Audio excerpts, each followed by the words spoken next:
My very special guest today is Louise Hay, who has been dubbed the closest thing to a living saint by the Australian media. Considered one of the founders of the self-help movement, she is the author of more than 24 books, including the international mega bestseller, You Can Heal Your Life, which has sold more than 35 million copies around the world.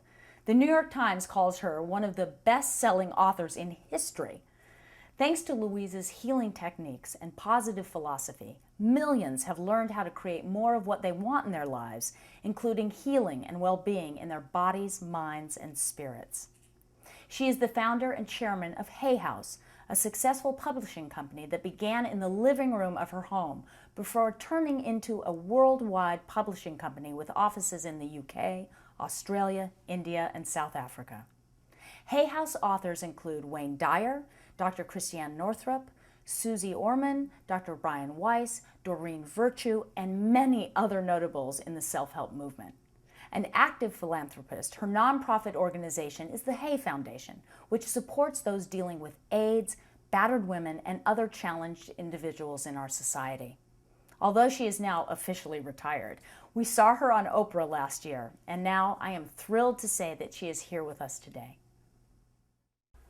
Well, welcome. It is such a pleasure and honor to be interviewing you. Thank you. So you say that if we change our thinking, we can change our lives. Oh, we do. We do, constantly, all the time. You think a negative thought, you're going to go on a downward spiral. You think a positive thought, you'll attract wonderful things to you. Absolutely. Well, so can you share with us a little bit more about your beliefs and ideas and thoughts about ourselves and the cause of our physical and emotional problems? Well, I have come to realize it boils down to choosing the thoughts you think and choosing the foods you eat. And when you can be wise in both areas, you have perfect health. Because the body knows how to take care of itself, but not if you give it a lot of junk. And not if you give yourself a lot of junk thoughts. So it's a clearing. It's clearing the weeds from the area, from the mind, and from the soil. And well, I couldn't agree with you more. I've been following your work for years and years, and so. But for those of people that have tried to change their thinking but seem to be stuck, and can you give them some advice to help them to be more positive or to get through? Well, those I don't places? think that they've been trying and they're stuck. I think they just haven't tried. Because if you will practice this, even a small amount, it makes a difference. I have a simple exercise I give everybody, and some people say, oh, that's so stupid, it's so silly. But I ask them to look in the mirror, especially first thing in the morning, and just look in their eyes and say their name and say, I love you, I really, really love you. And this is enormously hard for most people to do to begin with, but as you continue to do it, it makes a big difference. You see, life loves you, life really loves you, but if you don't love yourself, it's very hard for life to bring you the goodies because you've got this wall up. So when you can learn to love who you are, and that's the way you were born, when you were a little tiny baby, and when I say you, I mean everybody listening to this, we all adored ourselves. We loved our bodies, we loved every part of ourselves. And then we started to listen to other people who told us we weren't good enough, or we didn't do it right, or no, no, no. And so we decided that maybe we weren't very good. And that's where we get all mixed up. But when we can get back to that point of just adoring this marvelous critter in here, then life says, oh, she's got it, let's give her goodies. And then the next step is to be very grateful about it. Yes. When you're really grateful, then they want to give you more. Excellent. Oh, that's wonderful. So 30 years ago, you were diagnosed with cancer, and you recovered. So will you share that story with us? Well,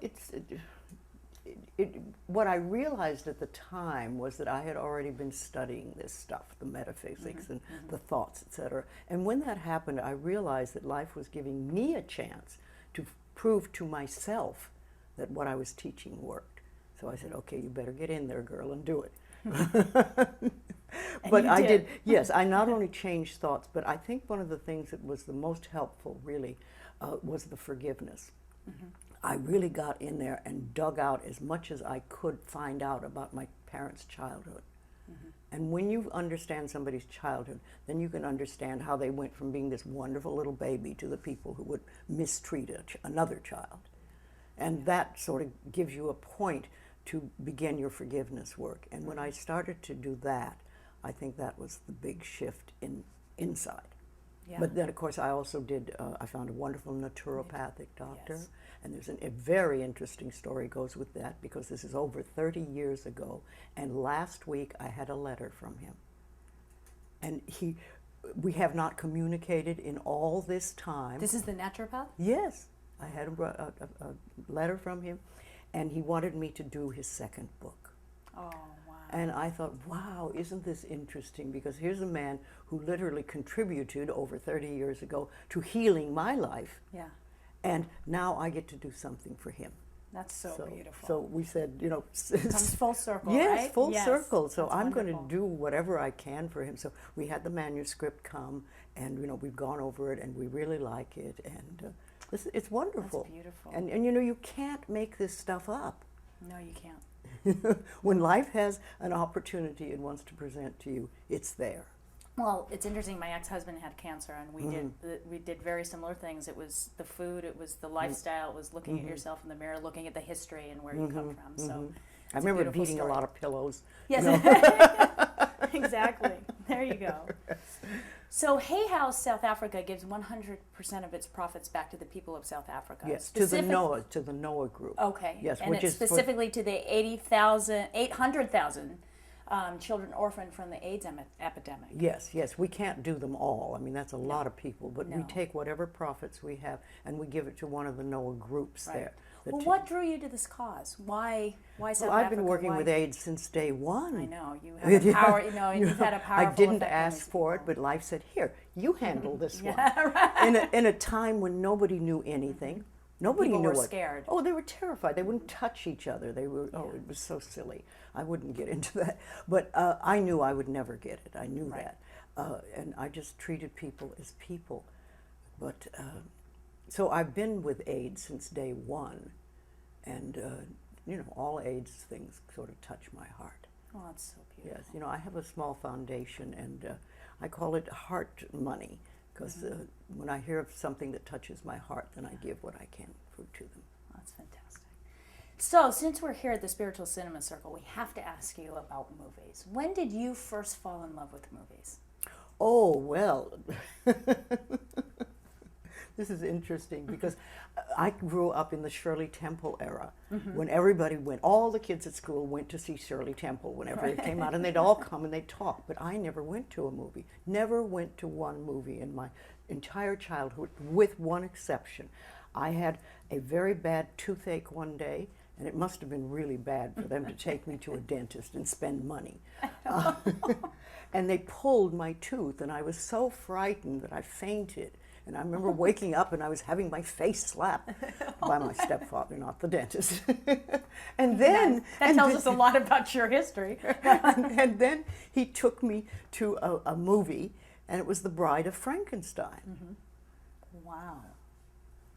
So that is really strong in my consciousness Yeah. for a long time. It's the only movie I saw till I grew up.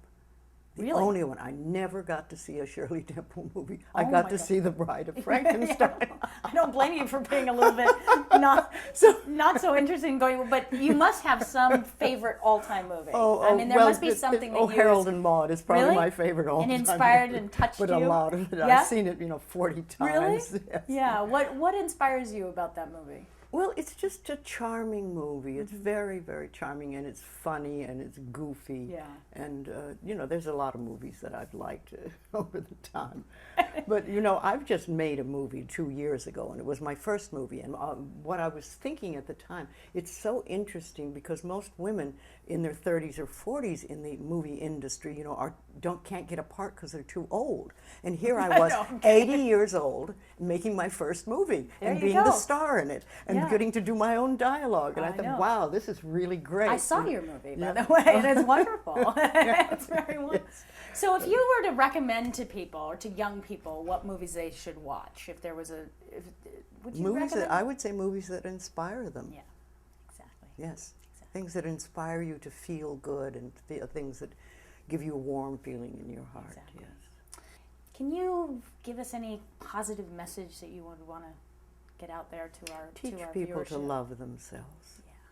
Teach people to release the guilt. I think it's one of the biggest things I've done in my work is help people release guilt, because we all walk around with this huge pot of guilt that we carry. One of the things that I think about the work that I do and the work our company does is that every product that we sell or that you get as a gift from us has the possibility to change the quality of your life, to improve the quality of your life. Now, whether you actually take that opportunity or not is up to you. That's freedom. But you have, everything we give out can help people really improve the quality of their lives. And that feels good. Well, thank you for that.